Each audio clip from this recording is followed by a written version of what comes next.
I have completed 75 Best Ball Mania 4 drafts, all streamed here on this channel, various other places around the fantasy interwebs. And I figured it's time to do a bit of a portfolio review. Let's see what we've done through 75 drafts. What are some of the interesting trends? What are some of the scary fades, the big stands? What are things I want to do differently down the home stretch? All of that today on the Portfolio Review Show. Oh, another Influencer 101 for the backward hats, bro. Rigged! Zach Ertz with no Tyler Algier bringback? Yikes. You reached around for correlation? That's a no-no. You ADP bros disgust me. How about you just live a little? Handcuffing might actually be a way to get unique if the field's avoiding it. The Wi-Fi at this resort is a disaster? These fucking streamers don't have player takes. What if a piss boy draft is the room you need? Oh!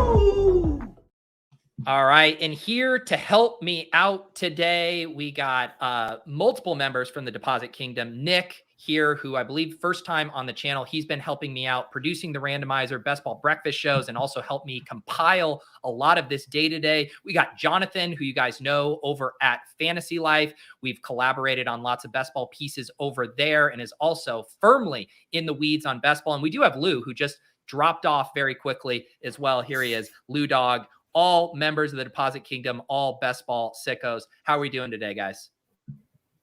Doing great, love a good short holiday week, so loving that. How are you guys doing?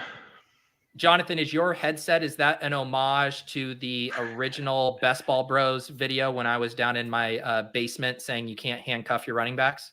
We're going to say yes on that. Yep, absolutely. Yeah. Lou, how are you doing? Good. I already got booted once, so hopefully that doesn't happen again. But yeah, like Jonathan said, it's always nice to have a short week. It was like already Wednesday and gets right back to the weekend again. So excited for that. And Nick, how are you doing here? Uh-oh, Nick's on a delay. I'm going to assume that Nick is doing good, though. So yeah. The format for today's show is actually... Well. Okay, welcome. The format for today's show, I actually just posted or sent out a newsletter on the PO box here, looking at 10 interesting trends after 75 drafts. I also have that pinned in the chat. So make sure you guys are subscribed there, get that in your inbox. If not, we will be screen sharing that as we go around. But I figure we could just start going through the post, going through some of the interesting things. If you guys have questions, comments, peanut gallery, want to shame me for some of my stands or lack thereof, we can do that. But let's just start here right off the rip. I did the natural thing here and looked at the guys I have the most exposure to here. And I used a filter for guys I had more than double the field on, so 17% or more. I'll just list off who meets this criteria. At quarterback, Sam Howell and Kenny Pickett. At running back, James Cook, Zach Charbonnet, Breece Hall, Raheem Mostert. At wide receiver, Tyler Lockett, Treylon Burks, Marvin Mims, Tyquan Thornton. And no tight ends actually met that criteria. I think 13 or 14% was my highest on a tight end. But any comments from you guys on my biggest stands here in Best Ball Mania? I think one thing that jumped out to me was obviously like Howell and Pickett, low end ADP guys. So how much of what you're looking at in number one here do you think just comes from your strategies on how you're drafting? And these guys are just, when you're in that 190 range, you only have one QB at that point. So Sam Howell, you pick as your second versus you actually are pursuing them per se. So do you think most of this, it comes from just the strategy you have? And in this range, you're usually picking a quarterback versus a running back in each of these categories? Yeah, I think Kenny Pickett, like this exposure makes sense a ton. One, because I'm doing like more 3 QB builds, more late round QBs. And two, I'm targeting a lot of the Steelers. I like both of the receivers. I love Freiermuth. I love Jalen Warren. And so it's naturally funneled me to a lot of Kenny Pickett. Sam Howell's a little bit more interesting. Like when I see this exposure, I'm like, I like Sam Howell. I don't know if I like him 17%. And one of the things I mentioned is I do wish that my Sam Howell and Brock Purdy exposure were closer, especially since they both play in the same week 17 game. I wish I would have been breaking some of those Howell selections in favor of Brock Purdy. And then Desmond Ridder is another late round quarterback that I would like to have as much of as Sam Howell. So that's one I do plan to kind of correct on a little bit. It's a very hot exposure for a guy who we aren't even, completely confident is going to start 17 games. But then, when I'm drafting with Sean Siegel and he's always like, well, this is a Sam Howell team, I'm like, who am I to argue? So that would be one I am actually looking to course correct on. Whereas with the Kenny Pickett, I'm pretty comfortable being double the field. Let's see here. Let's move on to running back because we'll talk about it in a bit, but Kenny. Yeah. Oh. No, go ahead, Nick. I think you're just lagging a little bit, your video. Oh, sorry. I'm lagging a little bit. The Kenny Pickett one for me, it's a lot of them, we'll look at it later too, but a lot of them are single stacks, which is what I'm surprised by with Kenny Pickett. Yeah, that is another thing too. And we'll look at that when we get down to some of my double stacks and stuff. And I think it was on Monday's stream where I did that big Lions and the big Packers. I think both of those were even triple stacks. It was interesting for me to see, as much as I like stacking, as much as I like correlating, I think in my rooms, it's been hard to like dial up like the super clean double stacks. And the Steelers are an interesting one too, because people like the Steelers, people like the Seahawks. You're often competing against multiple other drafters for those stacks. But it was something I feathered away of like, sometimes at this 6-7 turn, what it would be, or maybe 5-6 turn, I want to do more Deontay Johnson and George Pickens, like get those guys, because I have such exposure to the Steelers, but don't have any of that one. So it is something that I'm actually going to be considering. As far as the running backs, Chipsy says, I don't get the James Cook love. So to me, he is, and I know Chipsy gets the DeAndre Swift love. James Cook is DeAndre Swift in the Bills offense is kind of the selling point. You're getting the one back on the team who can actually rip off big plays, and you're getting access to an offense that's going to score a ton and is going to have wide open running lanes for a running back. So James Cook is my preferred way to play the Bills right now of basically every player. I do like Dawson Knox a good bit too, but do you guys have anything that stands out to you for running backs here? Well, I was curious, those first two there, kind of, two players I think you clearly like the offense in Cook and Charbonnet, but sort of, very different backfield scenarios in the fact that Walker is, a pretty expensive pick in drafts this year, whereas Charbonnet is kind of the clear value option there. Whereas, with the Buffalo backfield, Cook has Harris and even some Latavius Murray's team recently, the fact that there are those other cheap options in Buffalo, does that give you any pause that, maybe you're going to be directionally right but wrong on the player? Kind of the old Jalen Reagor, Justin Jefferson, similar ADPs and ending up too much on one side of that. Just curious if that's a concern for you at all. Yeah, and I think, if anything, the recent report about Latavius challenging Damian Harris for that big back role has given me more confidence in James Cook. Like if Damian Harris can't beat out Latavius Murray for work, then they might have to give James Cook the ball more than they like, because I doubt the Bills want to be saddling up Latavius Murray with a lot of touches there too. So I think to James Cook, just the way they've eased him along, from when he was a rookie too. And I do think we could get a lead, people mentioning his average carries over the years, but I do think this is setting up well for him. And again, it goes back to like how I like to get exposures to offenses. And I found Diggs to be a bit pricey. I don't have a lot of Josh Allen either. And so in the same way, I'm playing, like the Jags are another good example. Like I'm mainly playing them through the running backs, ETN and Tank Bigsby, and I'm not taking a lot of the pass catchers. It's just kind of how I've decided I want to attack this Bills offense. Maybe I should try to get some more Josh Allen and James Cook teams, just because I do like that pairing. But yeah, I mean, I will say, to the chat's point, like maybe this isn't a guy like I can fully be like I should be windmilling it in on James Cook. Maybe this is a touch high. He's another one. If in my drafts, it'd be funny if we did a filter for my James Cook exposure and Sean drafts. I feel like we've taken him in about 80% of those ones. And not to use it as a cop out too, but there's that point right in like the 9th, 10th round. And it is what I call the James Cook, Zach Charbonnet range, where it's like, I got my 5 or 6 wide receivers. This board's really flat. Don't really feel like reaching for Njoku or, Freiermuth. I can get in another round. It's time to start building out my running back room. And Cook, Charbonnet, Javonte Williams, those have been the guys that I just like keep clicking in that range. Yeah, totally the same for me in drafts. That same range. Hammering all the RBs there. A lot of my top exposures come in that same group. Nick, any other thoughts on the running backs here? No, I like the Breece Hall one being that high compared to the other second round running backs for sure. Raheem Mostert, I think you do mention it in the letter. You wish the Devin A chain would be a little bit higher, Mostert a little bit lower. So I think I would agree with that as well.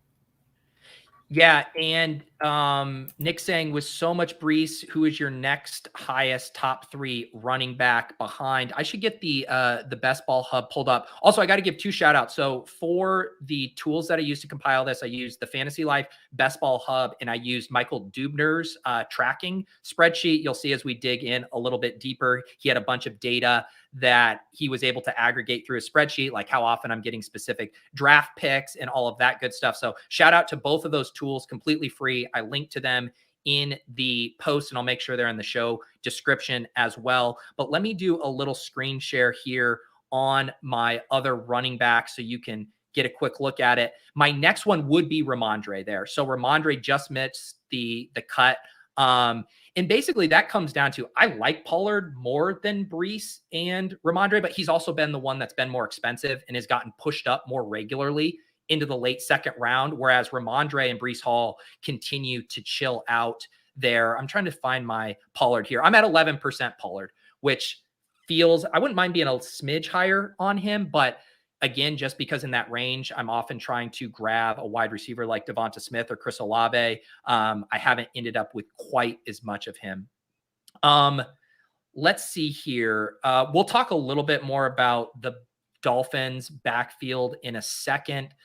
Let me go to this screen share so we can tab back and forth between that. What about the wide receivers here for you guys? Tyler Lockett, Treylon Burks, Marvin Mims, Tyquan Thornton. And I guess I would say Lockett, kind of like James Cook, is a weird one. And it's a guy I like, but not necessarily a guy I would have pegged as my highest drafted wide receiver, specifically because I love JSN so much. And so this exposure, I've actually been struggling with it as I've stared at it over the past week. Would you say that was, or go ahead, Lou. I was going to say, does this section come from avalanches, you think, where you're taking these guys because so many wide receivers were already gone and you want to get your, what would this be, like your 4th or 5th wide receiver at this point, and compared to guys around them, you just like them a lot more than the others in that like 60, 70 range? I think that is a really good point. And you see Mike Evans here just off. Both Evans and Lockett have been at that 5-6 turn a ton. And it is always that thing, right? You're at that turn, and in the Avalanche drafts, coming back to the 7-8 turn, you can just see them all wiped out. Like you can legit be staring at Jacoby Myers as the best available guy in an Avalanche room at the 7-8 turn. So I'm almost always being like, hey, I want to lock up one of these guys. I think Evans and Lockett are both, maybe mispriced by like, I don't know, a round. And so I do like them a lot, but it does make me realize I also want to beef up my elite tight end exposure. And that's the range where Kittle is now regularly available. You can reach a little bit for Kyle Pitts there. And this goes back to the Steelers thing, right? Like I want to start being a little more creative with my pairings, reach a bit for a Quentin Johnston pairing with one of these guys, or do the George Pickens, Deontay Johnson stuff, because I have been in a little bit of cruise control, I think, to your point of like Lockett and Evans, my favorite player there. I'm always grabbing a wide receiver, click, click, click, click. Next thing you know, you're pretty overweight on 2 guys that you like, but don't necessarily love. I think that kind of leads into maybe a little bit higher level conversation that I was curious about. At what point here, I know we're kind of doing this because you're halfway through your BBM exposure, but have you been kind of intentionally adjusting some of those picks you're making, or is that something you're just now starting to really think about, what you want to change going forward And has it just more been kind of, I think Pat called it, drafting by vibes and then seeing what the vibes add up to? Yeah, it's really interesting too, because I mentioned this in the post that 25 or 26 of my 75 teams have been with guests. And so there's that element. And then there's also the element that I do really subscribe to. I just want to draft the best possible team for that specific room. And I almost have this like, I don't even really think about other exposures. Obviously, I have like the brick draft caddy in there, so I see it. So it's like subconsciously there. But for the most part, I'm like, what player makes the most sense for this team? Another thing with the Lockett selection, this doesn't really account for the Evans one, is knowing it gives me access to Geno Smith later. A lot of times I haven't spent a pick on a quarterback, and I do often break ties in favor of picks who have late quarterbacks. It's why I have a lot of Steelers guys too, funneling me to Kenny Pickett. So that's a dynamic, but I do think it's tough to like want to balance my overall exposures while still drafting the best possible team, while incorporating what my guest wants to do in, a third of the draft. So I think that's naturally going to happen, that they're not going to be as fine-tuned as perfectly as I'd like. But this exercise, I think, is going to help me going through of being like, don't just cruise control, click Tyler Lockett, really think this through. And I do think I will start, as I say later in the post, kind of gently tilting my exposures away now that I've really kind of focused on this. Have you thought of doing like help oppo strategy? Lockett. Oh, sorry, Lou. Oh yeah, no, you're good, Nick. Like the oppo, like flip your draft to where instead of taking Lockett here, you force yourself to take a running back in that range. Yeah, no. And I want to do that too. And it's funny for Lockett, because we're talking Seahawks. I want to get more Kenneth Walker right now, where my take isn't even that I love Sharp so much. It's that I love the Seattle backfield. And I actually just wrote about this in the Fantasy Life newsletter the other day, where I think there's a lot of concern about a committee here, which is suppressing both of their prices. But when you actually look at how they've deployed running backs, I believe the stat was since 2018, no more than one running back has had more than 10 carries in a game, more than like 8 times. So it's like once or twice over the year, they'll actually get a second running back involved. And so it's more of a binary thing that they like riding a bell cow. And my thesis is just like similar to last year, where it's like, if Kenneth Walker stays healthy, I think he's going to be a league winner where he's going. And if he gets hurt, I think Charbonnet is going to do his best Kenneth Walker impression from last year and be a league winner. So I want to start targeting those guys. And he would be, instead of taking Lockett, I take Kenneth Walker in that range, where I'm accomplishing a similar thing, access to an offense I like, while also, lowering my Lockett exposure. What were you going to say, Nick? It doesn't help that at the end of the 5-6 turn, you have Lockett and Burks. Like, those are just such easy clicks if you need a 4th or a 5th receiver at that point, knowing at the 7-8 turn, it's going to be absolute garbage back there.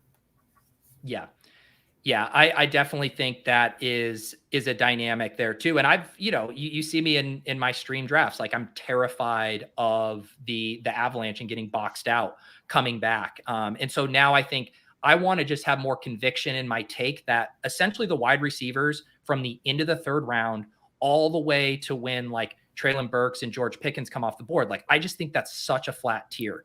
And I need to start having more conviction to mix and match in smart ways, irregardless of ADP there, as opposed to just being like, all right, Lockett's the top guy on the board, I'm going to select him. Like, it is not the end of the world, if you're reaching within what I consider a very flat tier. Phil asking here, why do you think you're reaching for Mostert 15 spots ahead of ADP? Do you actually like him, or is it a point where you just need an RB? So Mostert is definitely a guy that I don't have good closing line value on, just because I was drafting a ton of the Dolphins, and I've kind of doubled down on it a little bit, as both him and Jeff Wilson have gotten extremely cheap with the Dalvin Cook rumors, which were something I've never really bought to Miami. I'm still under, my take is that unless there's an injury to their backfield, like, I don't really think they're ever going to open up the wallet and give Dalvin Cook what he wants. So, although the funny thing and scary thing is that now sounds like the Jets are actually the leader in the clubhouse for Dalvin, which could be a big issue for Breece Hall, because if Dalvin goes to the Jets, we're going to get 4th round, maybe 5th round Breece Hall. And then it's like, well, now I'm going to start clicking this guy in every single draft again at these new prices. So yeah, I am going to get some bad closing line value on these guys. Any other comments from you guys before we move on just kind of my overall top exposures? Nothing for me. The next section is what I want to get into. Need to get Kendre Miller up there. Yeah, he barely missed the threshold here. Kendre Miller, 16%. I know Nick, what is your current Kendre Miller exposure? It's something massive. 55%. So yeah. So my 60% is going a to nice 55%. Yeah. Yeah. I've noticed, I think he would have been right up here at 17 to 20%, if not for in the past, I don't know, week and a half. I know I've scooped up Jamal Williams a few times past ADP. On Monday's show, I got Alvin Kamara 30 picks past ADP. And so, the Bears, the Dolphins, and the Saints, I've been basically targeting all of those backs, and I've been using some of these extreme values in my rooms to kind of balance that out a bit. But yes, I am still firmly on team Kendre Miller. Let's keep scrolling down now to some of my fades. Those of you who watch the streams regularly will not be surprised to know about some of these. Obviously, a lot of the olds, the Adam Thielens, the Jerick McKinnons, the Zekes, and Les Pats drafting with me, Nick Chubb, some of these guys. I guess the biggest surprise, I'm assuming, for people is Calvin Ridley. Are there any others that jumped out to you guys or that you'd like to interrogate me on? I have some interrogation. For me, first off, are you looking at these and you want to add to these players because you only have one of them, or are you mostly comfortable with one? Because to me, I would feel pretty bad about having only one share of Chubb and Barkley, two guys that can any given week really be the RB1 on that week. So to me, I think they're guys. I know Davis always talks about that Tundra game that Chubb is going to be in the playoffs, but I mean, we've seen running backs in snow games be able to put up big numbers because, I mean, they're probably not going to throw the ball as much. So are you scared of Chubb and Barkley? And do you think you're going to be forcing those guys into future lineups? I would say of all the guys on this list, the three that I could see myself going out of my way to be over 1% on would be Chubb and Barkley, who you just mentioned, and Christian Kirk. Specifically, I find it a little weird that I'm full fading Calvin Ridley, but also full fading Christian Kirk. The problem is I wish there was a little bit more of a discount on Kirk relative to Ridley. I mean, Kirk is still really expensive. I think we can blame ETR and Leone for that one because they're ahead of market on Kirk, which is just keeping his ADP right up in that range. And I do have a hard time clicking on him ahead of some other guys there. But to your point, Lou, the reason it's happened, and I posted it here, is that I like the 5 backs going after Chubb and Barkley more, if not, I was going to say equally, if not more. So Pollard, Derrick Henry, Ramondre, Josh Jacobs, Breece Hall. And so it's been so hard for me to be like, I'm going to hate the wide receivers available in round 3. I know I'm going to like a Jalen Waddle or Garrett Wilson, like some of the guys you have to pass up on to select Chubb now, as Chubb somehow gets even more pricey. And I really like playing the Browns backfield through Jerome Ford, even with his price rising. And again, trust me, if anyone gets, hey, could Nick Chubb go for 35 in the fantasy playoffs? Trust me, I get it. But where he's fallen relative to these other guys, same with Barkley, has been an extremely tough click for me. So it's more this, but I also want to balance it out, right? I think maybe in a perfect world, I'd be at like 3 or 4% Chubb and maybe 5 to 6% Barkley. So I do see myself, but I'm going to have to really push myself to do that because it does not come naturally to me as a click. What do you guys think about the Calvin Ridley one? Because that's the one I think it's like, hey, Pete, you love your wide receivers. You're making sure you don't get buried by an avalanche. You're picking in the background end of round 3. Where are you guys at on Calvin Ridley? Does that one stand out to you? To me, it's the whole Jaguars offense that the team stacks chart that you have up a little bit above. Look like the Jaguars are maybe them or Arizona is maybe your lowest exposure, which to me, I think Paul said it best in the chat, fading all Jags pass catchers seems bad. I'm taking the exact opposite approach to the Jaguars offense, where I have a decent amount of ETN, but preferring to play that through the pass catchers for a couple different reasons. especially Kirk and Ridley. I think, I can see from like a median projection standpoint being a little bit, thinking they're a little bit overpriced, but with the jump that I think Lawrence can take this year, second year in an actual real NFL team, not under the Urban Meyer experience, and the fact that they're, Doug Peterson offense is extremely multi-tight end heavy and, tends to lead to higher target per out run rates for the wide receivers. I think there's a good chance we could see them really be kind of what the Eagles were last year, where they really soft schedule, concentrated passing game, and they're just blowing teams out, by the third quarter. And to me, that seems like a recipe for potentially getting buried by that breakout offense. So just curious to, kind of hear more your thoughts on why you're fading that passing game. Yeah, I think the way I would want to do it is more through Kirk, if I do want to play that. And one of the reasons to taking Kirk is to get some of the Trevor Lawrence value that's now starting to happen. I think the market finally realized when what was it? Was that some of the first drafts we opened up of the very first year? Trevor Lawrence was going in the third round of drafts. I remember seeing those screenshots because the market was so excited and frothy, even looking at the futures bets, the Jags, Super Bowl future, winning the AFC, like that was one of the most bet futures just because people want to be excited about this offense. And so we've seen some course correction for some of those prices. Lawrence has dropped, but Ridley hasn't budged. And it's kind of how I feel about Jameson Williams, where it's, traditionally be like, this is a guy I would chase, love all of the intangibles, the draft capital, the situation. But it's like when you have these guys who have been out of football for a long time, like the historical hit rate for those kind of cohorts is really, really poor.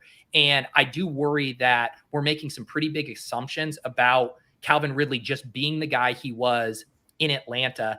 And I think you could argue he has much more target competition now than he even did with Julio Jones in Atlanta, because Kirk is good and Zay is good and Evan Ingram is good and they have two good running backs. And so that one stands out to me. I do want to get some more exposure to this offense though, probably through Evan Ingram. I don't like the Zay price either though. So that's why it's just like so hard for me. It feels like these guys are mostly priced toward the top of their ranges. They feel like the classic, what's the phrase, that they would be a small hit, but potentially a big loss.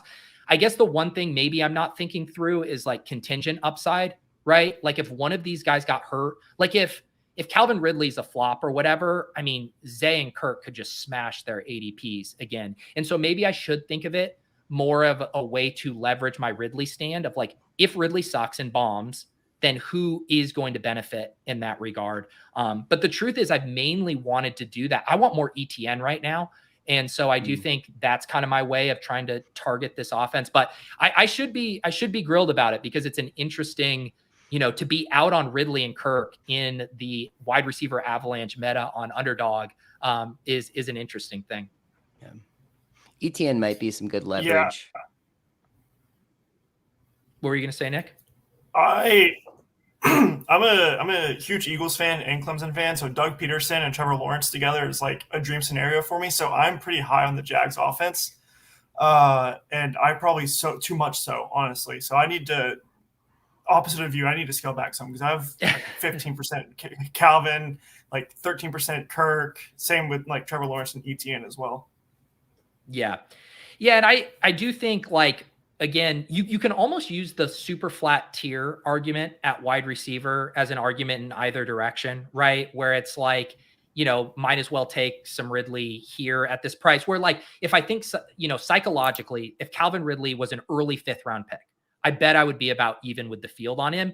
But if my thought is that all of these wide receivers are pretty flat, from the back end of round 3 through round 7, I should probably be just biting the bullet and being like, what is 15 picks of ADP difference within a flat tier? Like I'm making kind of like a moral ADP stand on like Calvin Ridley should not be at the tippity top of this tier. Therefore, I'm not going to have him. But then that like negates the tier argument in itself. So I do think I need to make sure to get that up a little bit more.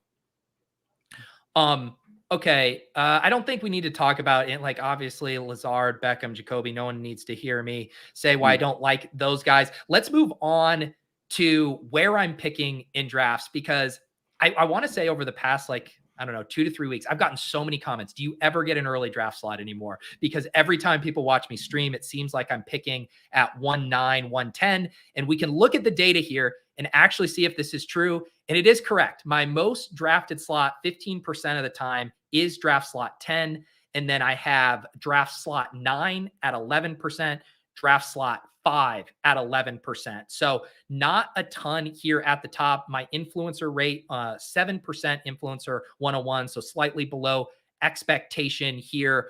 Although I don't know for you guys, it does anecdotally feel like I'm not picking in the top half of drafts as much as I used to. Do you think you're losing value for that? Yeah, when I was looking through the data. Yeah. What's that, Nick? When I was looking through everything, I noticed your very first draft of BBM4 was a 101, so they just kind of rugged you on that because everything since you've only had, let's see, so you've had 5 101, so you've only had 4 cents. Yeah. Which is not ideal here. I will say, like, my spin zone is that I do like picking in super wide receiver avalanche rooms. I do like picking toward the back end of the round because it allows you to get those 2 wide receivers early, basically every combination of Adams, Lamb, Garrett Wilson, Waddle, etc. And then also, set you up to kind of double tap those at specific turns there and not get locked out. So I haven't minded it from that perspective. And the other benefit is, right, like I've had the draft and I linked to it where I think I started like Lamb and Devontae Adams, and Breece Hall and Josh Jacobs make it all the way back to me. And so it basically is this, hey, get your 2 wide receivers. They're the best picks on the board here anyways. And on top of that, you get the chance at a massive faller in a piss boy room. So it hasn't felt like a death sentence, but yeah, I would love more Justin Jefferson. I would love more Jamar Chase. It would be very fun to get more of those guys. Is there any strategy adjustments you think you can make? Obviously it's tough. It's just RNG. Even though I know everyone likes to believe in the influencer algorithm or whatever, but is there anything you think you can do if, say, this keeps up? You check in at draft 100 or whatever, draft 125, and you're still getting a lot of back end picks. I mean, is there anything you think you can do strategy wise, or is that just kind of luck of the draw? Yeah, real quick before I answer that, Nick, I do know that you have to take off right now. So just wanted to say thanks again for hopping on. Nick helped a ton compiling this data and pointing stuff out. So really appreciate it. Nick's also been helping with production stuff for Randomizer and Best Ball Breakfast. So shout out, Nick. Hope you have a great rest of your weekend, man. Yes, sir. See you guys later. Thank you for having me on. Sorry about the lag. You're good. I'm used to David Kitchen, so you're completely fine.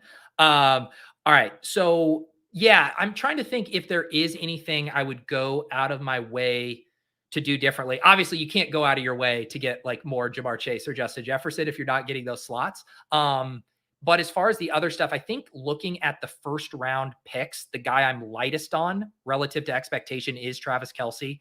But that's more intentional than anything. And he seems to have kind of a wide band within the first round. Like sometimes he'll go 4, sometimes he'll go 8. So I feel like if I ever do want to ratchet that up, I can.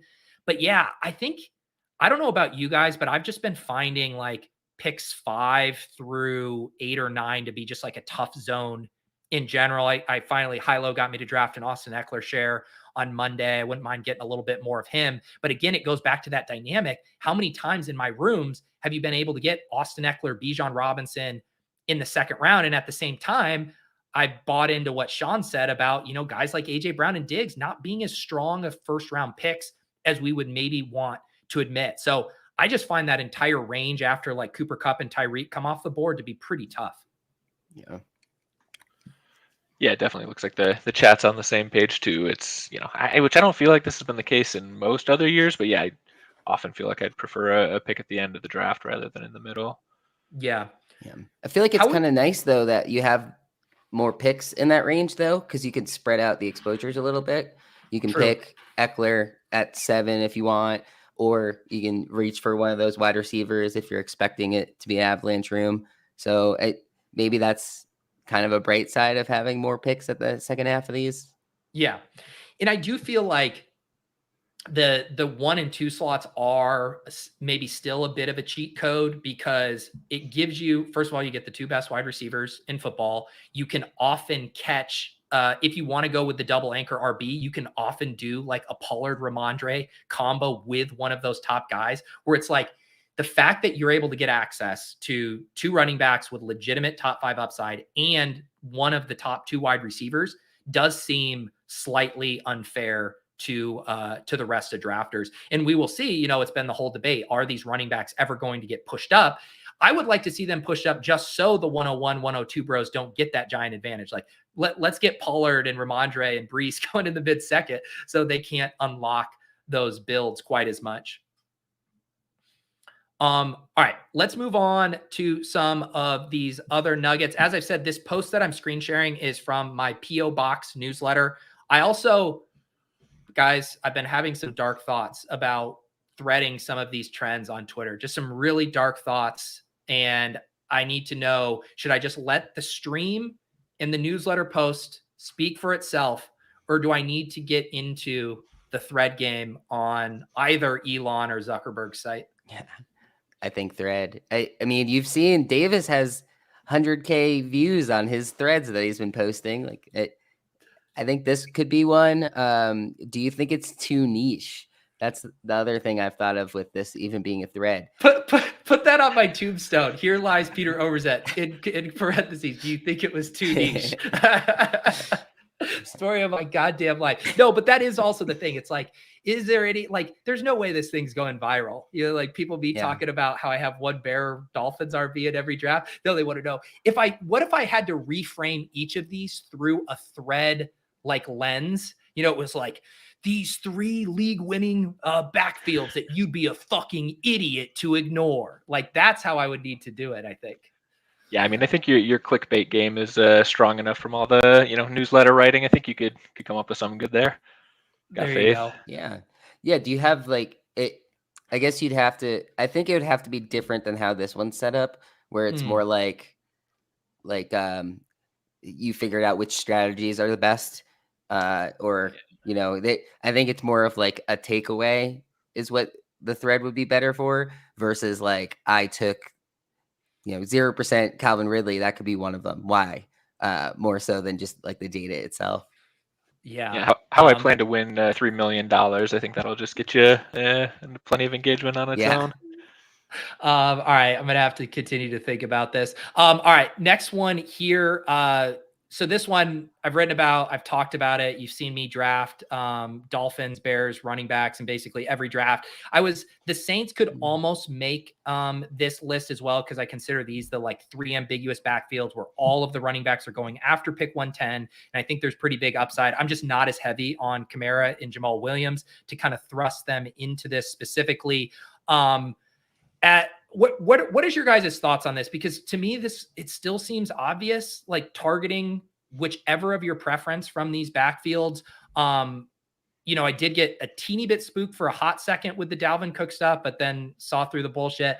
I'm pretty comfortable with these stands. Do you guys think I'm crazy? Should I go harder into it? What do you think of these backfields?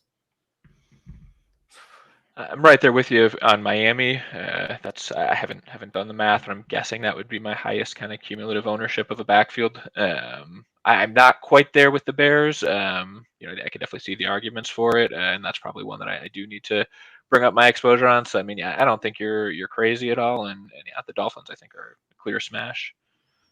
Yeah. I think with Bears, is your thought that one of the 3 is going to emerge? Because with Justin Fields there, it's hard for me to see a running back really sort of dominate and be who you need. So is it more the thought that you just expect one of these 3 to emerge?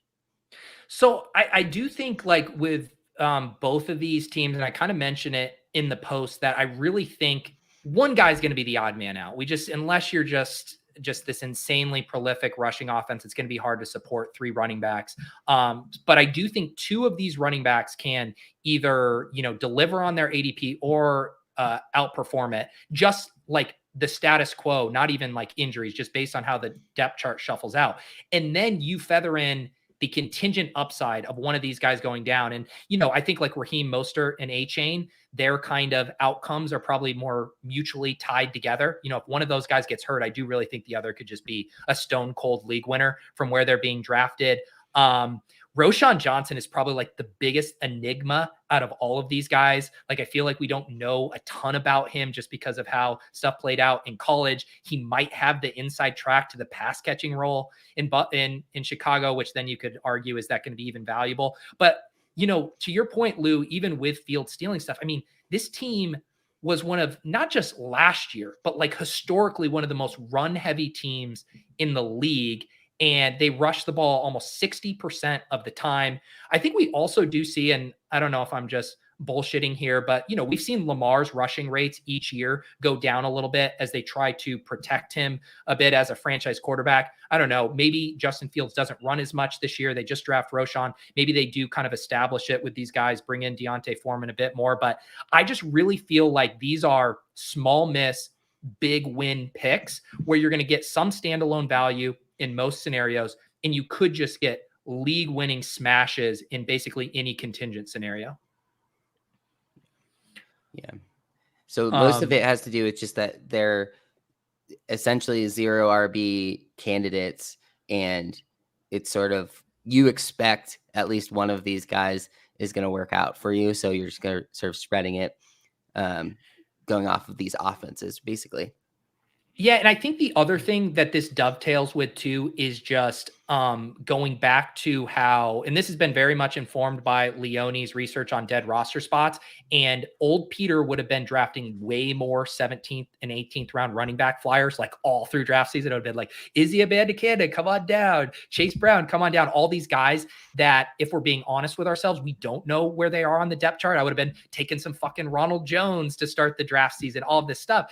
And now I'm starting to think, with these 6 guys that I have up here, I do really feel confident that these guys are going to have a role at some point during the season. Like, it might be the veterans starting out, and then we see Achane and Roschon down the stretch. It might be an injury, but I feel like these guys are all going to touch the ball at some point this year. Whereas with some of these backs, like, I cannot say that with confidence. Like, we all like Izzy Abanikanda. Like, if he's buried on the depth chart behind Zonovan Knight and Michael Carter has a resurgence and he's just a 0 all year, that's within the realm of possibility. And so I think pushing up my 0 RB targets into this range where I had more confidence about their job security, I think that has funneled me to this backfield more. And I could see these numbers coming down as we start to get more clarity, as we get more Ty Chandler and Dwayne McBrides and these other more viable backup running backs in the late round. My guess is these exposures will come down. And I also think, don't you guys think one of these running backs from each team, the Dolphins and Bears, probably has like a 2 to 3 round rise in them based on training camp and preseason news? Yeah, I think so. Absolutely. I think, yeah, especially the Herbert Foreman. Like, yeah, we're still kind of unsure, but I think one of them could emerge for sure. And then the other thought I had on this is, are you low on their pass attacks as part of this thought process? Yes, I'm a little low on specifically the Bears. I have not been doing a ton of elite QBs. Jonathan and I actually did an article about this on Fantasy Life, and I would like to get a little bit more Justin Fields, but I am light on him right now at 4%. So yeah, I think it is kind of impacting that same idea of like, how am I attacking this offense? I love the prices for the Bears running backs more than I do the passing game with DJ Moore and Fields. So that's impacting it. But I basically love the entire Dolphins offense just because it's so concentrated. So I'm never passing on Waddle or Hill, you know, at a value or where it makes sense. And then I'm always trying to stack them with Tua. So yeah, I guess the Dolphins, I'm just kind of all in general. And I feel like we're getting just like a slight overall discount because of Tua injury risk. Everyone's just a little spooked. So I don't mind leaning into that. Jonathan, I know you have to take off in a second, but because we didn't get through all of the posts yet, was there any other one or specific thing that you wanted to ask about we could jump to that you had noticed in reviewing this? I mean, the Jaguars was the main one I wanted to grill you on. So, you know, I got that out of the way. I am curious because, and when you spend too much time on this, but I feel like streams I've seen you on, you know, Davis goes on his weather rants about the El Nino year and all that stuff. And I feel like you're just kind of sitting there taking it in, Pete. But I'm curious, you know, is that something that as we kind of transition to the week 17 game stacks here, you know, is that something that you are factoring in at all? Do you think that's just, you know, kind of completely overhyped, overblown. I feel like you've been trying to be nice to Davis on those streams, and I want to hear the unfiltered truth here. This goes back to that thing too of like the idea of letting drafts come to you. And you can look at my week 17 stacker here, and it's pretty balanced, and it's almost like reflective of my overall like individual exposures. It's like, oh, I'm light on Arizona, so I'm going to be light on that game. I'm light on the Jags, so I'm going to be light on that game. And I'm actually just pretty evenly targeting games because it's based on how a draft goes. I am going to be trying to build out stacks around that, not purposely going, all right, I'm going to do another Commanders Niners stack. Like, how are we going to go accomplish this? So that said, I have started to dig into the schedule more. One of my notes that I want to focus on going forward, more Viking stacks. I do want to, again, gently tilt towards some of these factors that I do think are micro edges that I maybe, for lack of laziness or just letting the draft come to me, I haven't sought out quite as much. And, I've mentioned how I haven't been selecting Jordan Addison quite as much in that range. Maybe I'm starting to use like, hey, yes, maybe you like other players a little bit more than him, but you want more exposure to the Vikings schedule down the stretch. Like maybe my opponents aren't factoring in quite as much. And so I would like to just factor it in slightly more than them, where I've probably been even with them on how they're factoring it in. So yeah, I do want to start thinking about that and looking at some of those kind of micro weather environment edges a bit more. Yeah. All right, Jonathan, you got to get going here. Yep. Yeah. I've got a Peter Jennings level hard out. Got a tea time in about 30 minutes. So I got to hit the road, get to the course. But yeah, thanks for having me, Pete. Always fun to dig into this data. Yeah, and I should also say, while we're doing all these other portfolio reviews, it was on Thursday's Fantasy Life newsletter. Jonathan did a Fantasy Life overall portfolio review. So we all sent him our CSVs, and he went through and looked at the players we are all drafting the most collectively over at Fantasy Life. You can check that out on fantasylife.com in the newsletter as well. Jonathan, we'll chop it up again here soon. Absolutely. Sounds good. Have a good weekend, Pete. All right, peace. See you guys. So yeah, I don't think there's like a ton interesting with like these specific stats.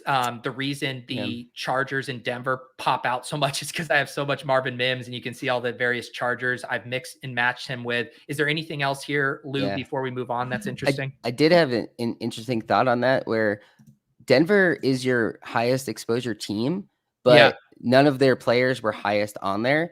And then you see them highest on the game stack for week 17. So are you mostly taking like one bring back on Denver in every draft, basically? Is that sort of how that's been breaking down?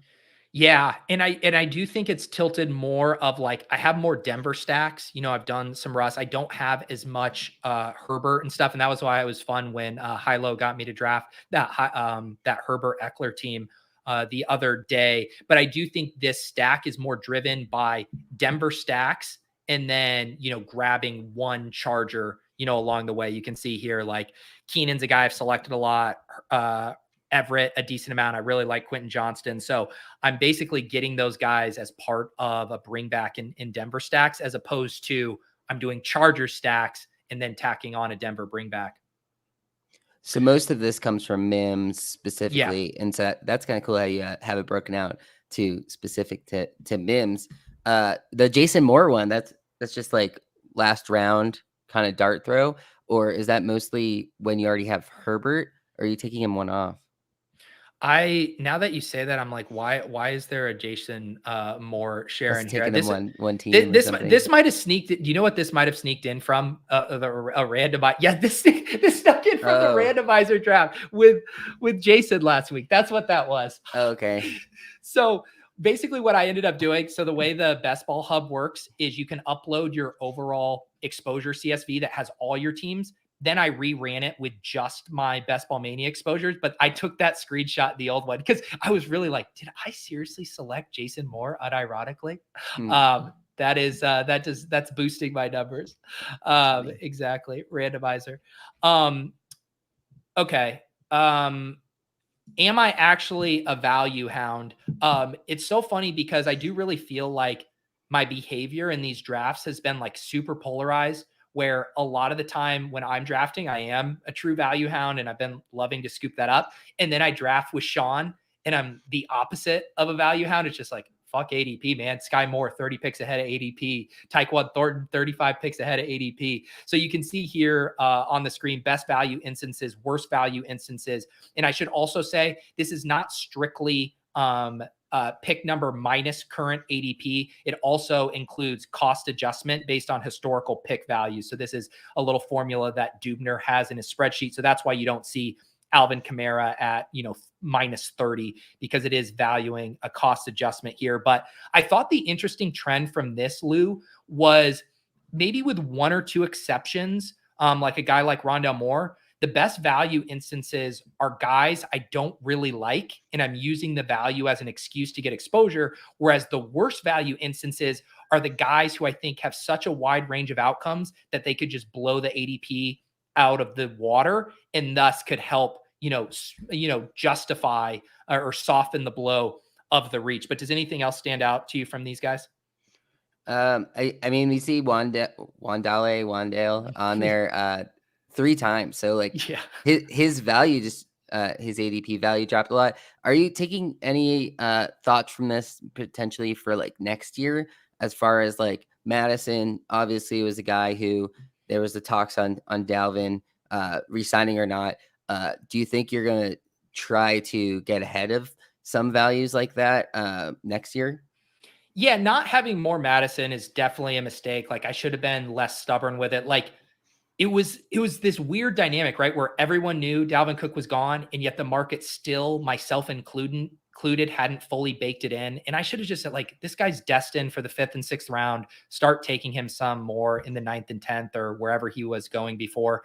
But yeah, that entire range has been just a range that I was kind of ignoring. And I want more Dameon Pierce. I wish I would have had a little bit more Joe Mixon before his price creeped up.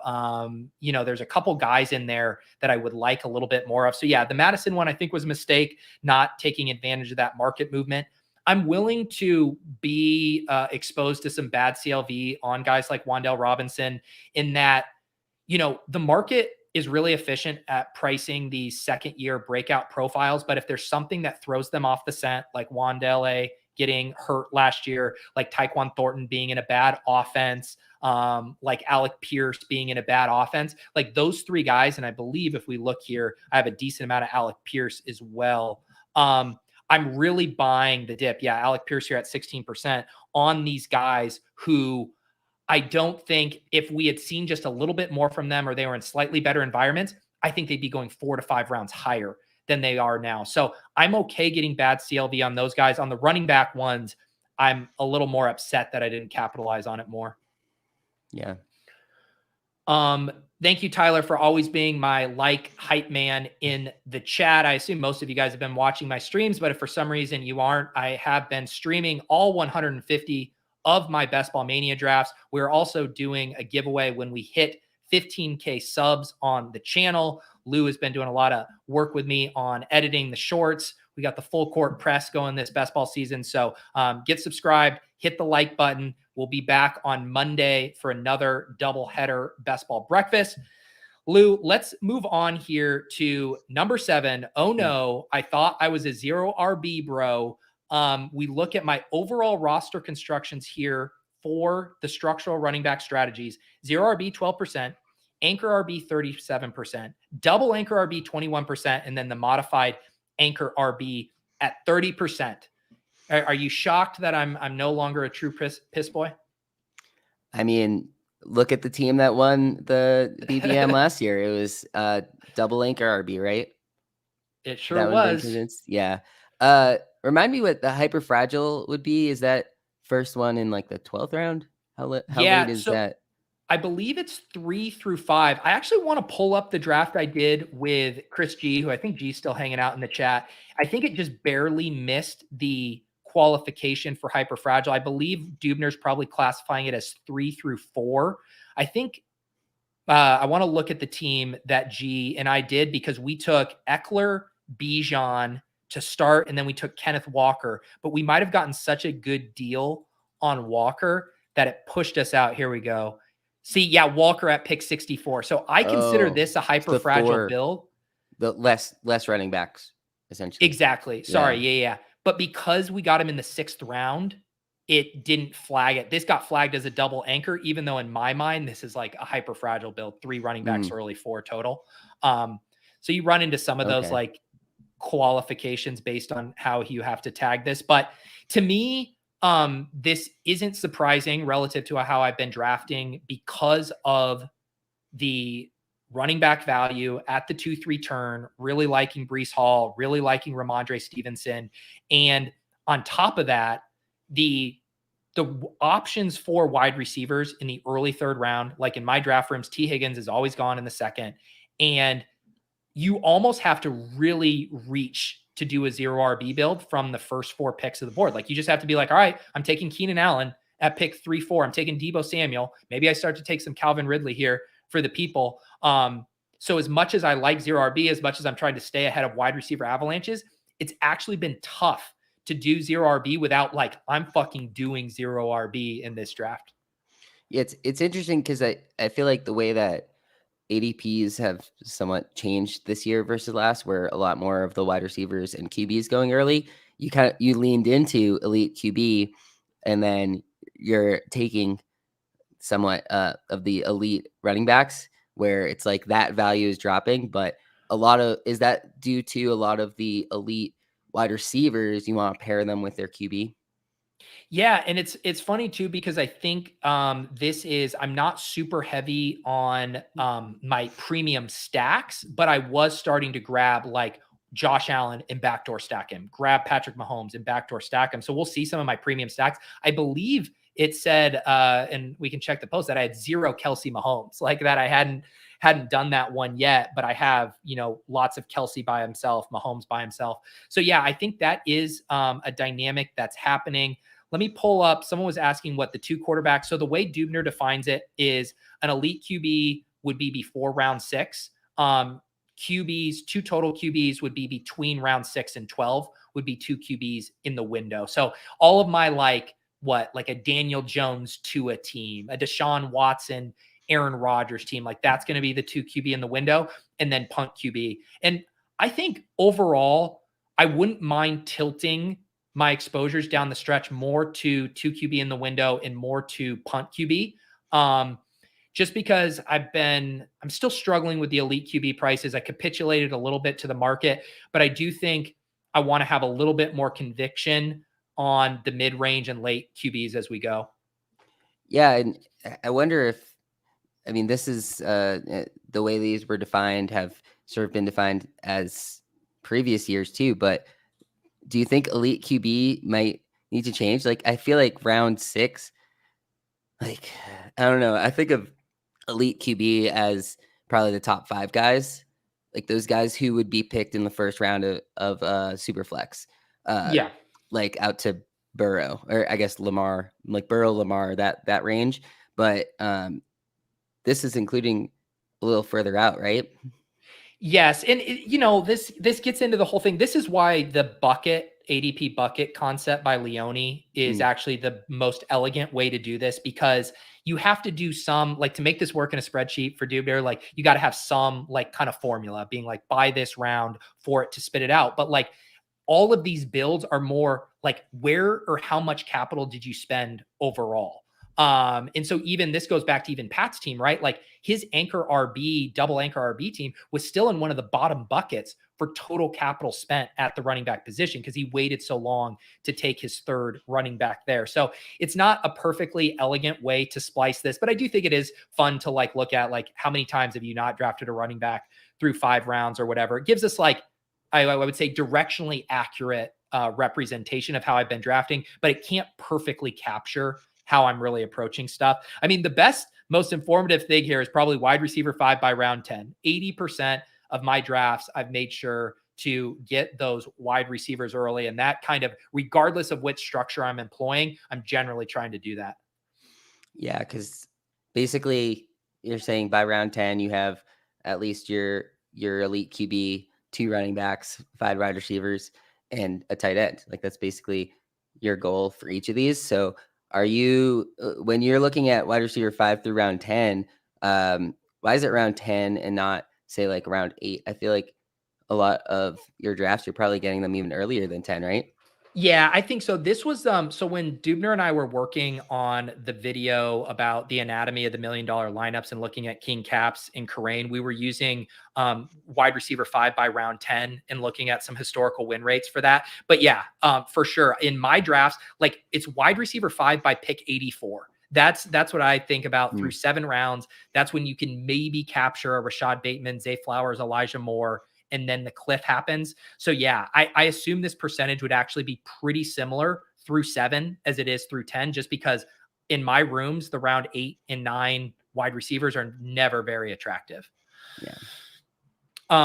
All right, let's move on here. One just other note, and we've kind of mentioned it too with like the Dolphins and the Bears backfields and stuff. I am going to ramp up my 0 RB builds because we're going to start to get more clarity on these 17th, 18th round options. Some true handcuffs are going to emerge in the same way we saw Jerome Ford and Jalen Warren rocket up boards as the market got confident in their place on the depth chart. I think we're going to get more clarity on some of these ambiguous situations, and that is going to give me more confidence to really push running back builds. So I envision that number will come up. But speaking of some of these structural things, one big change for me this year has been doing way more triple onesies. So 3 QB, 3 tight end builds. It was something I was very hesitant to do in previous BBMs, really trying to allocate my capital to running backs and wide receivers, especially not doing 3 tight end builds, because it's always been a struggle for me to devote that much capital to the lowest scoring position at a onesie position. But one, I've been very willing to listen to smart people tell me I'm wrong. And 2, it is undeniable that you can avoid dead roster spots with late round tight ends, where there is a lot of guys that have pretty safe job security. And I think on top of it, some nice upside there that it's been tough for me to ignore what that does for your teams. And then another thing that crystallized for me when I was drafting with Sean, if you are wanting to get 5 wide receivers early and you also want to scoop up some running back value, because that happens, well, you got to punt somewhere, and punting QB and punting tight end can allow you to get the wide receiver firepower and the running back value. And so just by necessity of my rooms in this landscape, I have been way more willing, you can see here, to do 3 tight end builds 39% of the time, 3 QB builds 35% of the time. Although, again, similar with the 0 RB stuff, I think as we move throughout the season and I get more late round running back options, I'm going to start tilting back toward more 2 QB, 2 tight end builds. Yeah.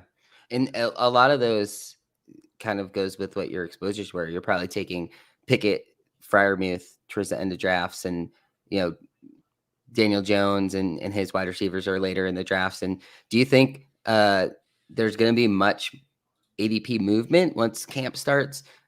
Is it usually it's just running backs that move most, or do you expect wide receivers, tight ends, QBs, those sort of other positions to move as well?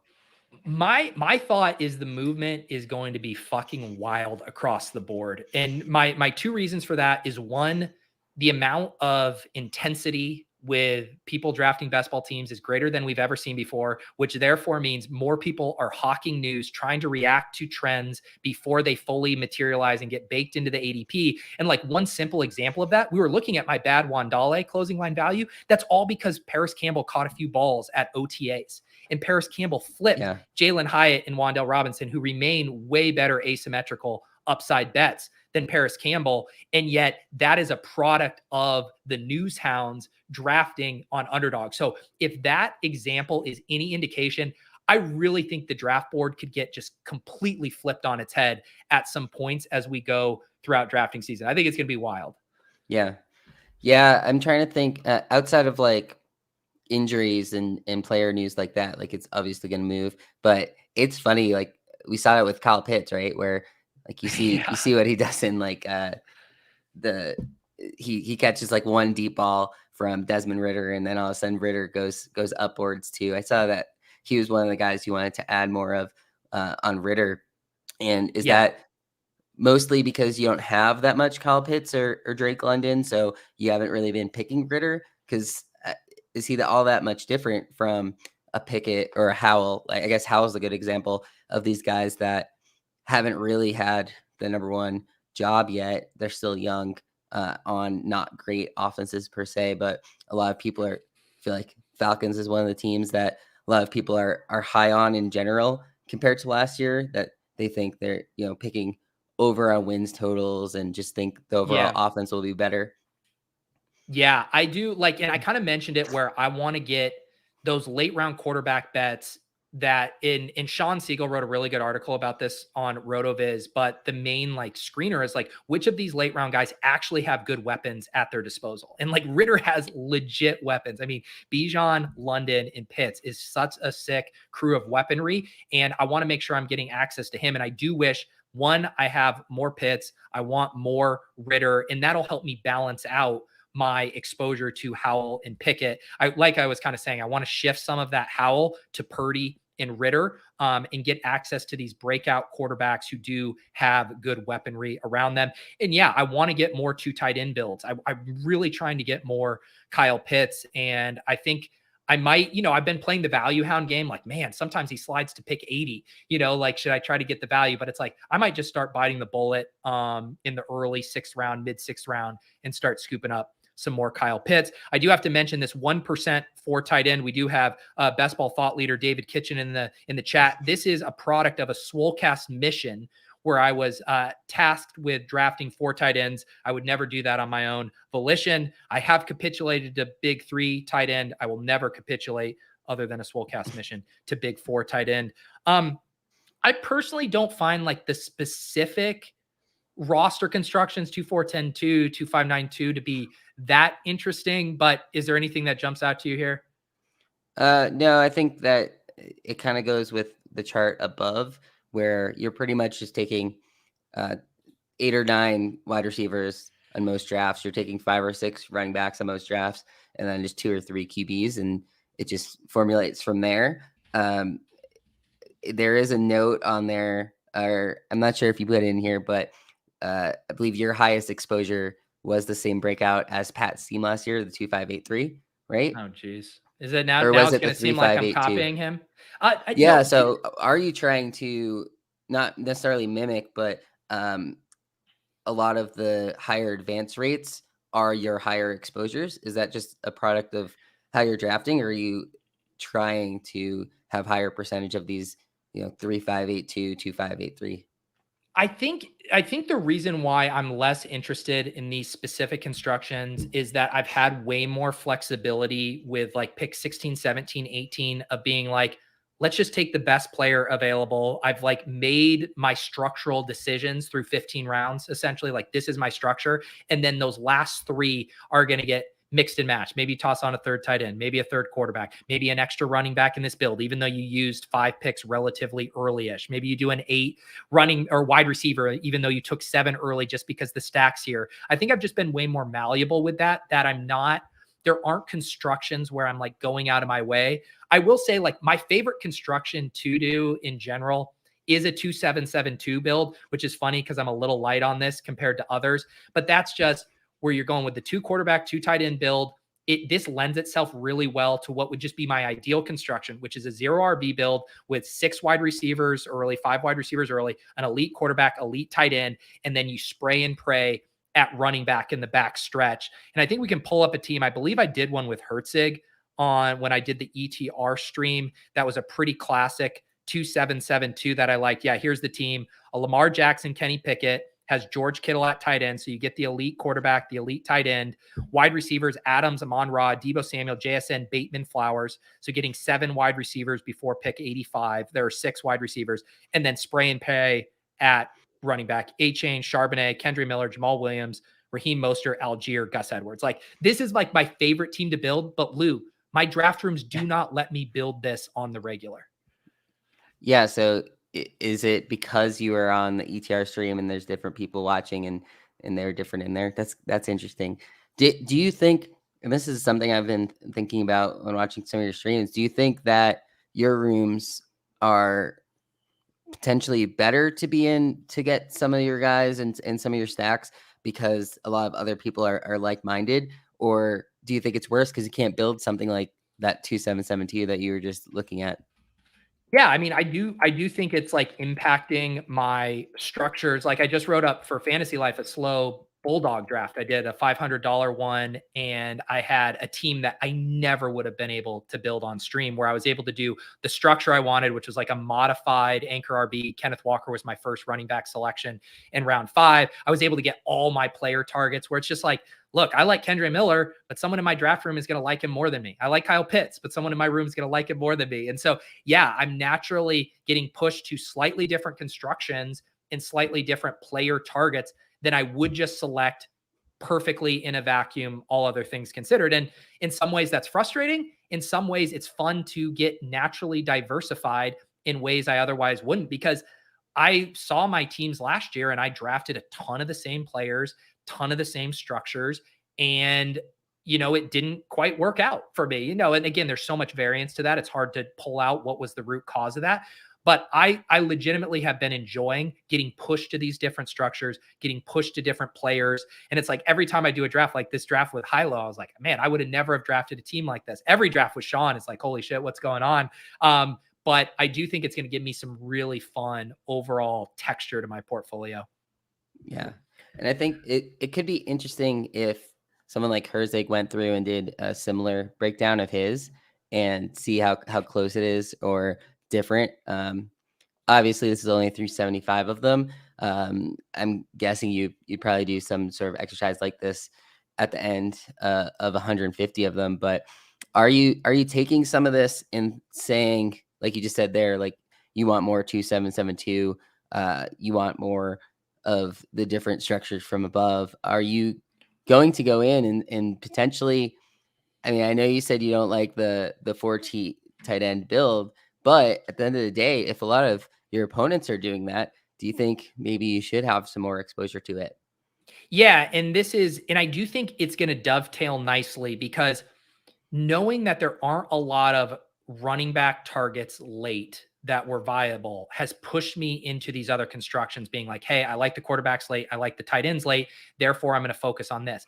As more of those, it's like a trickle down effect. With more 0 running back targets late, that'll allow me to take more detours early for other positions, elite quarterback, elite tight end, and then I can accomplish some of those goals together, right? Get that Kyle Pitts share up, get that George Kittle share up there with elite tight ends, and then get more 0 RB builds, because I know there's more picks I like late. So I really do see that tilt starting to happen as we enter training camp in the preseason. And you can see, we can circle back to some of the other bullets, but these were some of my plan of attack for the last 75.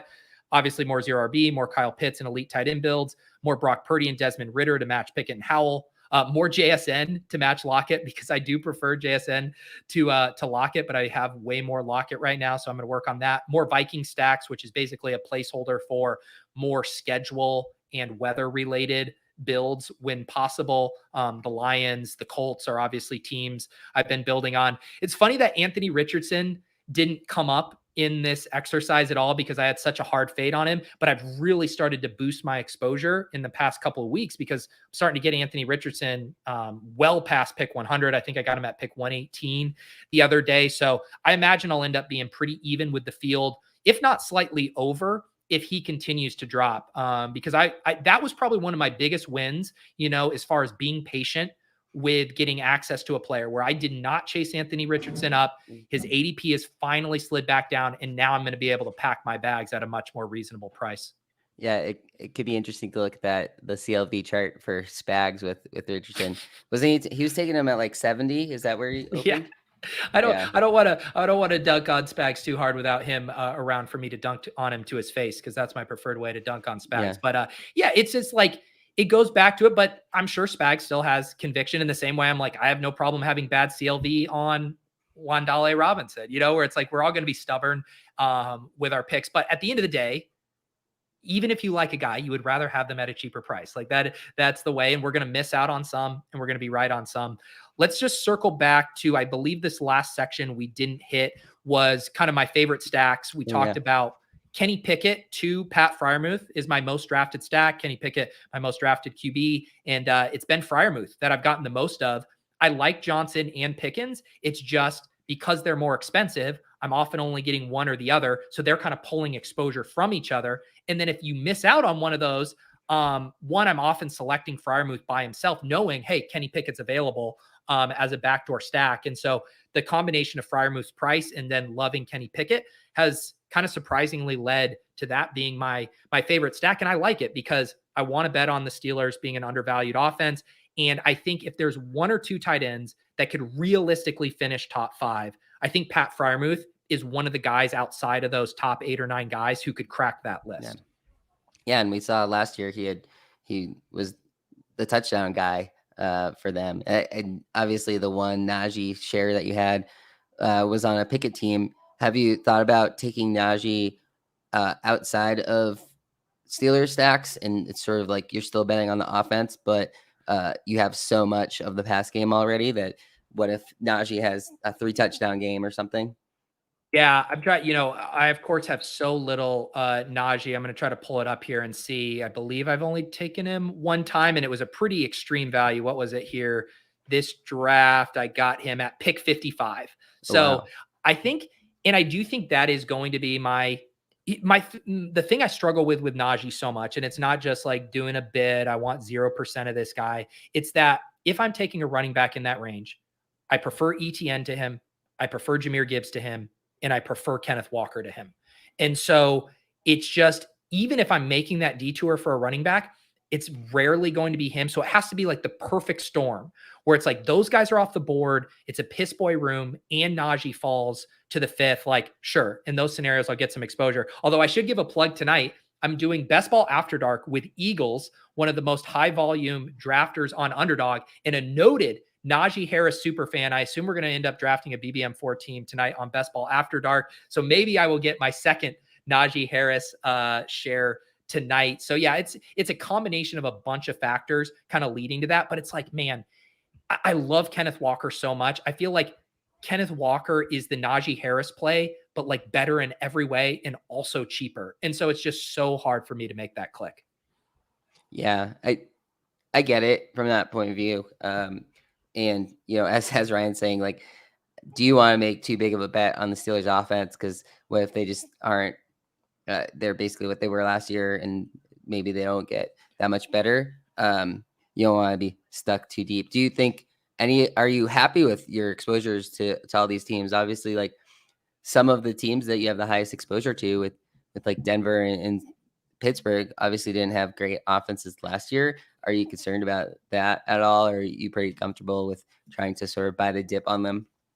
Yeah. I mean, the kind of like framework that I think about a lot of this stuff is like, say I'm making a bet on the Steelers offense being a bounce back offense this year. At the cheaper prices, like a Freiermuth, who's not a top 7 tight end cost, or Kenny Pickett, who's a super cheap one, or Jalen Warren or whatever, like I have room for error, right? Like they could be average and those picks are not going to kill my portfolio. When you're taking the most expensive piece on an offense that you're worried about may or may they not ascend, your room for error diminishes. And that's how kind of you're seeing a lot of my fades of why I'm like so spooked on Ridley and them. It's like, it feels like it's so fully baked in. And it's also why I've been just playing even some of the elite offenses through the cheaper pieces. Like I think there's maybe more ambiguity with how the Bills, pass distribution is going to shake out than the market is indicating. I'd rather play it through Dawson Knox and Khalil Shakur and Deontay Hardy late and James Cook. And so I think that is just kind of a general lens that I'm viewing everything in of like, how can I get access to these offenses in cheaper ways? So it's like, I don't have a ton of Aaron Jones, but I've been really like taking, Romeo Dobbs or Jaden Reed and Jordan Love and getting access to, hey, what if Jordan Love is good? Well, if Jordan Love implodes and the whole offense implodes, then like that 5th round Aaron Jones is not going to look good. So I kind of think of it as a sliding scale of, where am I going to not get sunk? And it's also why I have like a lot of Keenan Allen and Chris Godwin, which I think you could say not the sexiest picks. They're probably not going to outperform their ADP by like 3 rounds and end up as 1st round picks next year. But I do feel like I know what I'm buying there. Whereas some of these offenses, I don't know if that can be the case. Yeah. And Seattle obviously was the team last year who a lot of people were low on, and they ended up being league winners, really. And so it's kind of like trying to find that what you're buying when other people don't want to buy. Sometimes that's the edge you might end up needing at the end of the day.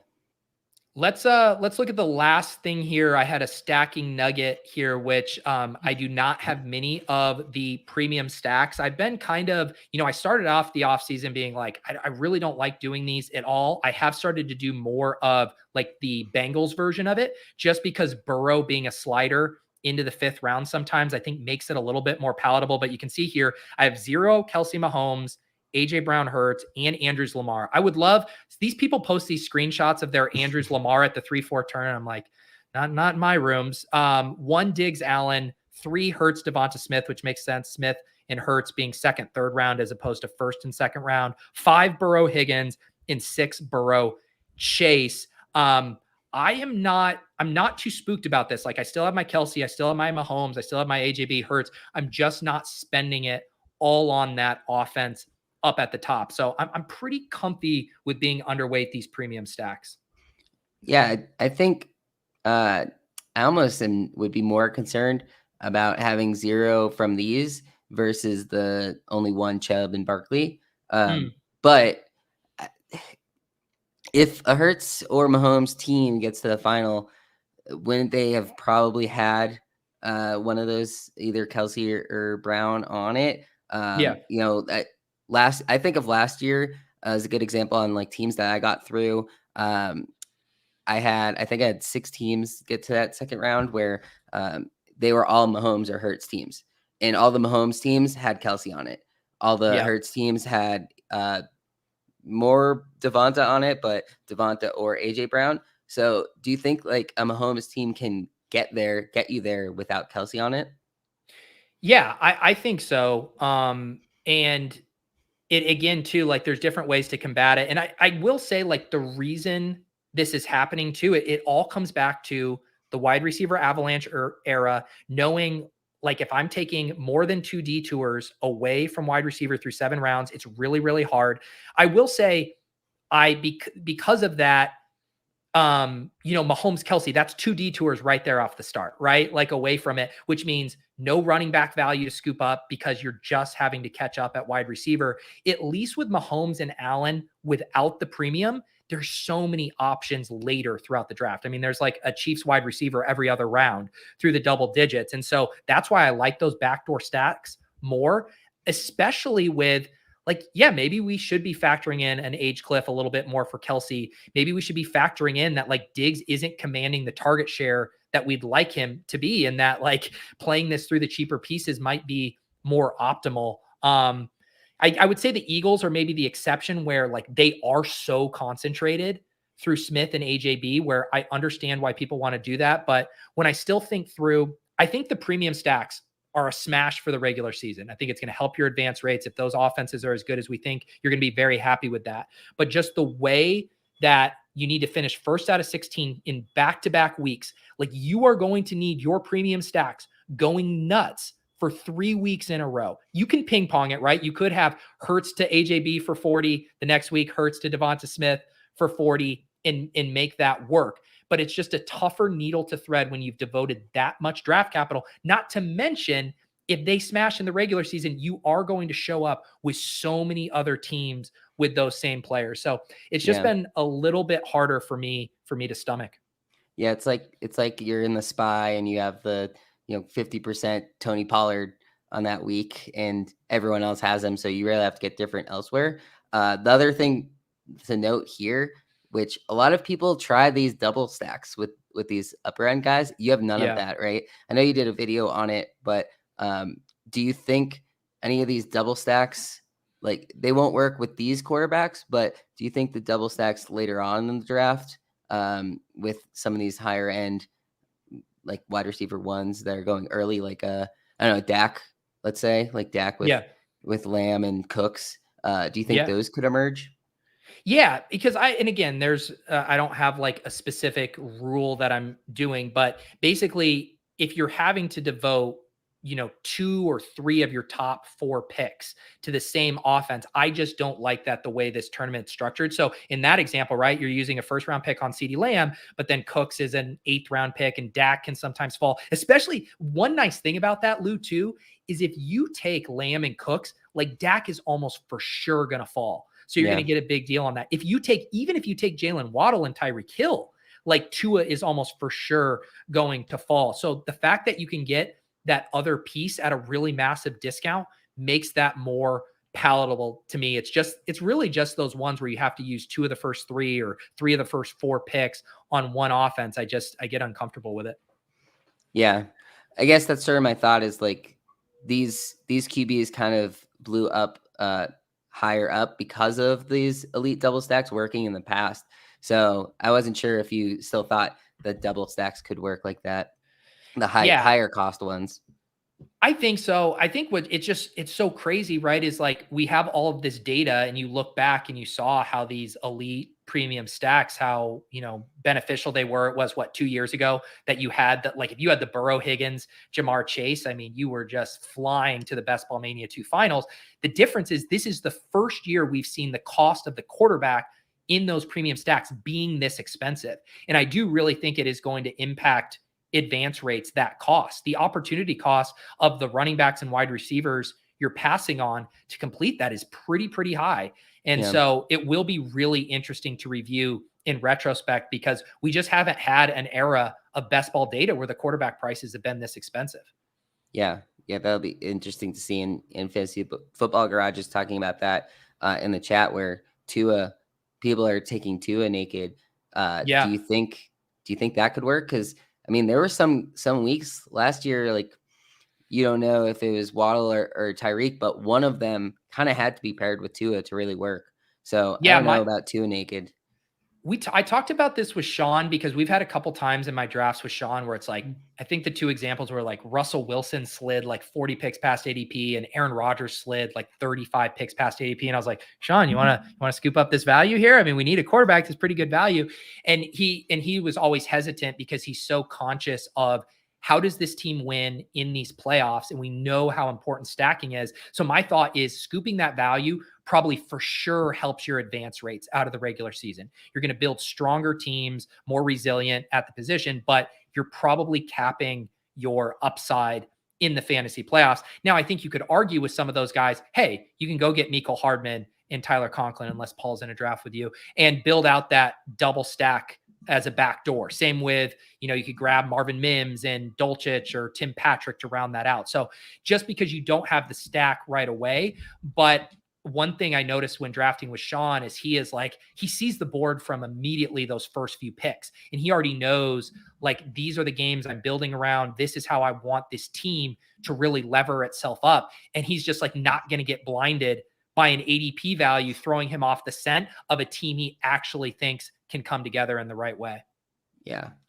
I think this was a pretty good exercise. Do you feel like you have a better sense of like how you've been drafting and just if there's things you want to change? Do you think if you didn't go through them like this, you'd really be changing anything? No, I am glad that I did it because like I said, I do kind of approach each draft as its own beast by necessity because I'm drafting with people also because the rooms can be wildly different. Like you saw, like that ETR room was so different than like my best ball breakfast streams, which are even like when we do a ship chasing stream, even the ship chasing streams are more insane than my best ball breakfast one. So like all these rooms do take on these different, and yes, take a drink textures. But I do like this exercise because I have some concrete takeaways of like, yeah, I like Sam Howell, but I don't like him that much more than Brock Purdy and Desmond Ridder. It's like, yeah, I like Tyler Lockett, but I actually like JSN more. Yeah, I like the 3rd round running back values, but man, I love what Zero RB can do to supercharge teams in this tournament format. And so it was a really good check-in for me. And I guarantee you're going to see me talking about on the rest of my drafts, how I am going to maybe go just slightly more out of my way to kind of tilt towards some things that I would like to accomplish. Yeah. I think I agree with that. It's going to be cool to see, like, even as next week, if you start changing stuff, to just watch how those exposures can change over time. For sure. And I doubt I'm going to end up doing a thread. A man has to draw the line somewhere, but I would really appreciate if you guys subscribe to the PO Box newsletter. This is, I put this out on Fridays, generally in the morning, although today I was scrambling to get this post done, so it took me a little longer. And so if you want to review more up close, some of the screenshots, the data there, you can get access to this. And you can always check all the old posts too at the PO Box. I have the link pinned in the chat right now. You can subscribe for free, completely free. I'll drop that into your inbox. Some days it's about best ball. Some days it's about working out. I kind of just run the gamut here: lifestyle, fitness, content creation, habit stacking, blah, blah, blah. So yeah, get the PO Box newsletter, and I will be back on Monday. Do want to give a couple more shout outs just to reiterate. The Fantasy Life Best Ball Hub, completely free. You can upload your CSV from Underdog and spit out all of your exposures. You can look at various combinations. You can pull up each individual team as well, like I did here for this one with Chris G. And then also Michael Dubner's awesome Excel exposure tracker. So I linked to this as well in here. You can download this. And so a lot of the data you are seeing here, as far as my exposures, my draft pick frequency, you can get all of that from the Dubner sheet. And then again, big thanks to Dubner, to Nick, for helping go through all of this data and pull out some interesting nuggets for me. And again, huge shout out to Phil, who's also been producing with us, Lou, who's been crushing it on all these shorts. I bit off a lot this summer, Lou, trying to get a lot accomplished, and I wouldn't have been able to do it with all you guys helping behind the scenes here. So very big thanks for all the hard work you guys have been doing. Yeah, it's cool to see like how many people are involved now, how many different like wings you can sort of call it. But yeah, I think I've also noticed with those videos, your best ball tips, some of those that you've gone through, and then seeing in the what you want to do in the future, like the elite tight end was one of your videos. The Vikings, oh, you need more Viking stacks. Well, that was one of your videos too. So it's kind of cool to see like how you're taking your own advice in a way. Yeah, that's normally what happens, right? Because like I'll be in a draft and I'll be like, holy shit, the Giants unlock this really fun build where you have multiple wide receivers and you can get access to ceilings. Like, let me make a video about that. But it's basically, I'm using it as an excuse to remind myself to do it. But Lou referencing, I don't know sometimes how this shows up in your guys' feed, but I do have a playlist for the best ball tips. Lou has been editing all of these. We're through 29 right now. And I sometimes take for granted that everyone's just a sicko, just so like deeply embedded within this world. But if you were trying to get caught up to speed quickly, I do think like binge watching, you could literally watch all of these in 30 minutes and you would get some really good evergreen strategy. I would say like 95% of these are fully evergreen and still applicable. So if you're new to best ball, you want to check out these best ball tips, you can check that playlist I have linked down below, and Lou has been crushing it on the edits as well. Yeah, it's cool to see them all in one place like that too. You just go down yeah. the list. They're only a minute long, so it's half an hour. You get through them all. There you go. There you go. You can cancel your Netflix sub and binge watch best ball tips this weekend on your big screen. All right. Hope you guys all have a wonderful rest of your weekend. Like I said, for YouTube members, I'll be back tonight to do a best ball after dark with Eagles. Have gotten lots of good feedback on that series. It's part, best ball talk, but also just me either catching up with old friends, which was the case with Adam Levitan last week, or this week getting to know new people. I literally have never done a show with him. I've only interacted with James, aka Eagles, on Twitter a little bit. So super excited to get to know him. And I guarantee you, we will draft a very fun team tonight, knowing how different our stylistic drafting tastes are. So you can tune in for that at 9 p.m. if you are a YouTube member. Any final words here, Lou, before we get out? No, thanks for having me on today. Yeah, no, I appreciate you. And as always, you can see the header here, the Deposit Kingdom. That is, of course, in reference to the Discord. It's an awesome, awesome spot to be. If you want to talk fantasy football, all the best ball channels are popping. We got the private channels if you guys are YouTube members on either here for Best Ball Breakfast or Ship Chasing, but all kinds of good stuff in there. So hop in the Deposit Kingdom if you guys want to continue talking about best ball around the clock. Like I said, I will see you tonight at 9 p.m. Eastern. For Lou, I'm Pete. For Nick, for Jonathan, peace out, guys.